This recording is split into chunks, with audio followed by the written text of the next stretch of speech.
beginning, there was sand. And in the sand, Conan Exiles left footprints of epic proportions, though the road through development was long, with huge tracts of land.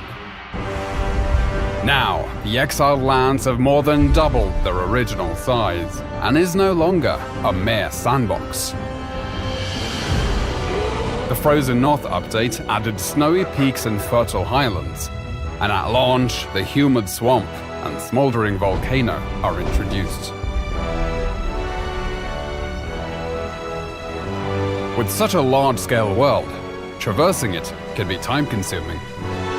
But if you're able to find the recipe to construct the map room, you can fast travel to certain waypoints located around the world. Perhaps you'll visit Sepemeru, the relic hunter city to the west, which is now a mostly harmless trading hub where players can come to barter, or perhaps strike up a conversation with the locals over a pina colada. With a fully dynamic weather system, there is a chance you might get caught in the rain, snow, or deadly sandstorms. But if you have half a brain, you'll avoid frostbite or sunstroke by dressing appropriately for your surroundings.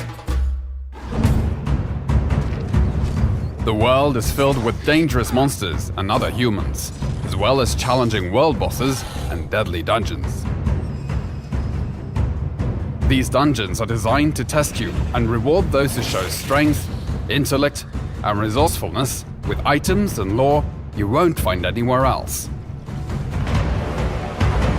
Combat in Conan Exiles has gone from simple strikes to a grand set of combos with light and heavy attacks and unique moves for each weapon type.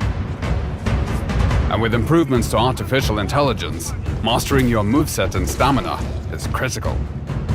These improvements also apply to the thralls you capture, making them highly effective guards for your base. Milestone bonuses have been added to perks and attributes, and players can buff their stats with war paints, potions, and armor modifications. There are now hundreds of weapons and armor pieces in the game, which are customizable through color dyes and modification kits. And there are hundreds of building blocks in different tiers and styles for you to enjoy, including crafting and cooking stations, grow beds, and decorative items for the castle of your dreams and your enemy's nightmares. To penetrate the defenses of a player's fortress, siege weapons were introduced in the form of trebuchets, which can give you the upper hand as both attacker and defender, particularly if your enemy has been able to summon an avatar to tear down your walls.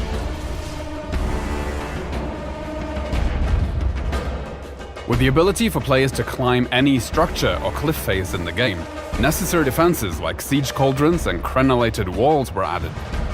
And should the enemy somehow be able to sneak their way in, there is always the option of blowing them up in your personal minefield.